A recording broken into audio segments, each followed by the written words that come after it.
welcome back to our channel. Ruth here, and in today's video I'm excited to share with you how to actually manage working full-time and starting a business on the side. So these are 5 things that you must know before you start a business on the side if you're working full-time.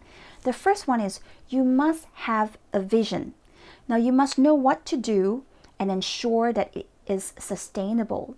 Your vision has to be clear, whether it's a product that you're offering or a service that you're offering. Are you going to have an office? Are you going to have an online store? How is it going to look like? So all of these have to be really, really clear. And the reason why I suggest that it should be sustainable is because eventually, if the business actually takes off, and it's something that you will enjoy doing, it could potentially replace your 8-to-5 income, and you can actually say bye-bye to your boss and run your own business and manage your own time and have financial freedom. So that's the first thing. You have to have a clear vision. And if you're at the brink where you're looking at starting a business, you don't actually have a clear vision yet, my suggestion is to go into a quiet room, grab a laptop or a piece of paper, with a pen, start writing down different ideas, draw pictures, begin to see yourself actually owning a very, very successful business. And then you're going to be able to narrow down and see which area of business and what type of business you would like to start. So that's number 1. Number 2, have a business plan. Now, a business plan is really, really important. You need to actually know what you're doing, per my first point, why you're doing it. Now, I think having the why is really, really important because the why is actually going to keep you motivated, because trust me, when you start a business, things are going to get tough. There will be times where you go, oh my goodness, I feel like a failure. This is not working out for me. When is the money coming in? And you might get some friends or family who are, who have got good intentions, who say, oh, you should just give up, But if you know your why, the purpose as to why you're doing it, whether it's to provide a better lifestyle for your family, to take them on vacations, to pay off your house, or to retire when, when you're 50 and you don't have to work anymore, whatever that reason is, knowing your why is really, really important. So make sure you actually write it down and you don't forget that. Who is going to be involved? In terms of a business plan, you need to know who's going to be involved. Is it just yourself?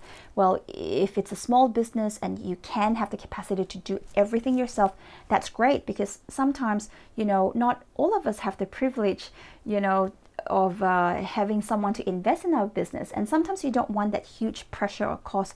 So starting your business on your own is fine. You might have to be the receptionist, the administrative staff, the marketer, the bookkeeper. You might have to do everything, and I've been there, trust me.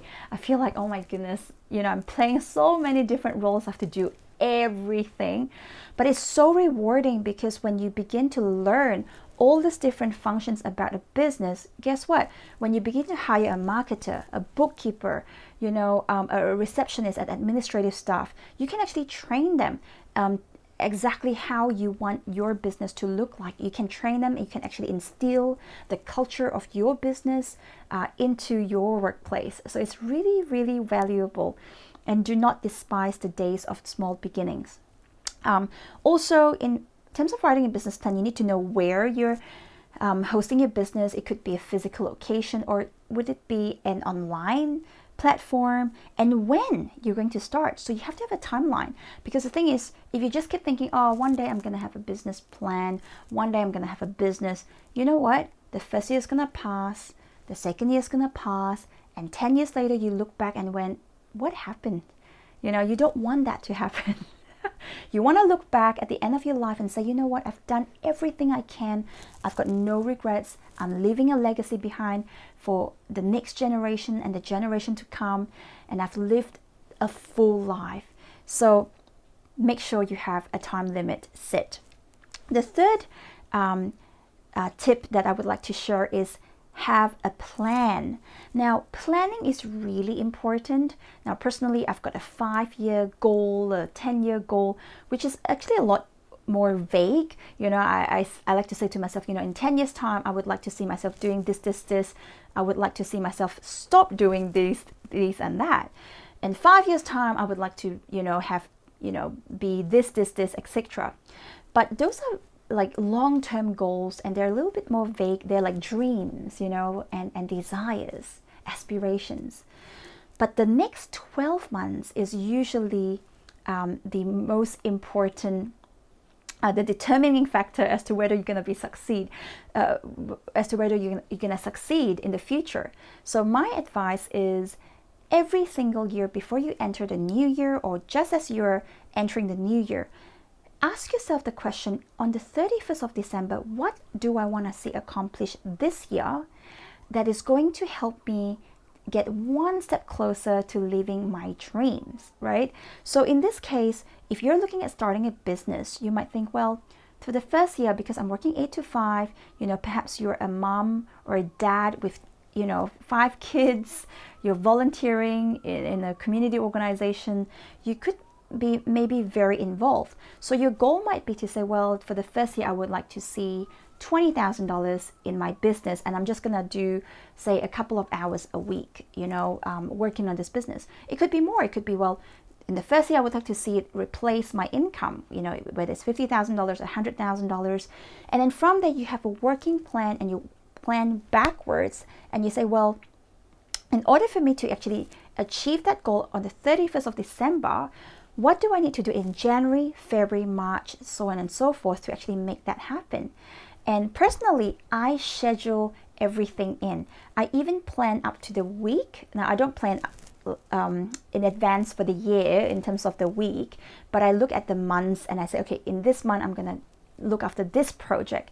But then let's say if it's the month of January, or what I'll do is I'll say, well, what's my schedule for January? Am I having family holidays? Do I have capacity to do, A, B, C? And then I'll look at my week and go, on a Tuesday night between the hours of 6 and 8, I'm going to block out my calendar and I'm going to work on my dreams.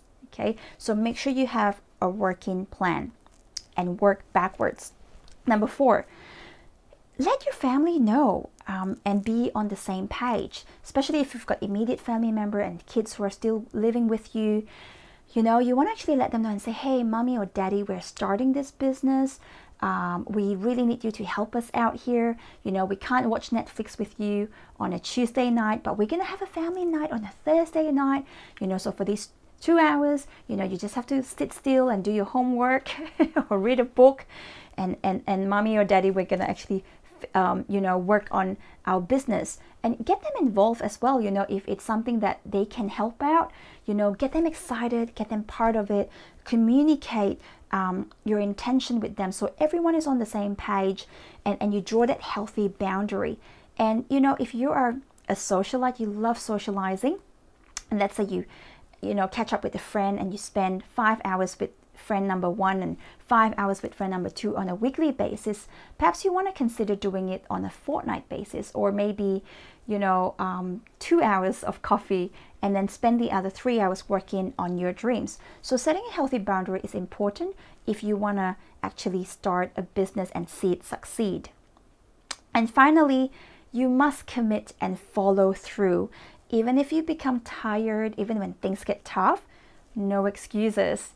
You need to just commit yourself and keep going. Now, I'm not saying that you can't have any rest or break. I'm a big believer in having, a rest day, a break, family time, scheduling in what's important to you, whether it's for your spiritual growth or exercising, whatever it might be, that's important to you.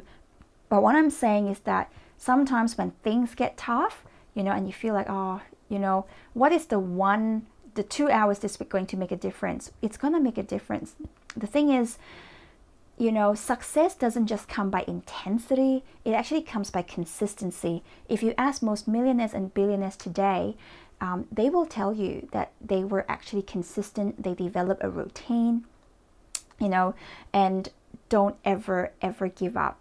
So I hope that the contents of today's video is helpful to you, and that you enjoyed watching it. Thank you so much for taking the time to watch our video. And before you go, would you be so kind to hit the like and subscribe button so we can keep you motivated, and I will see you next time. Bye bye.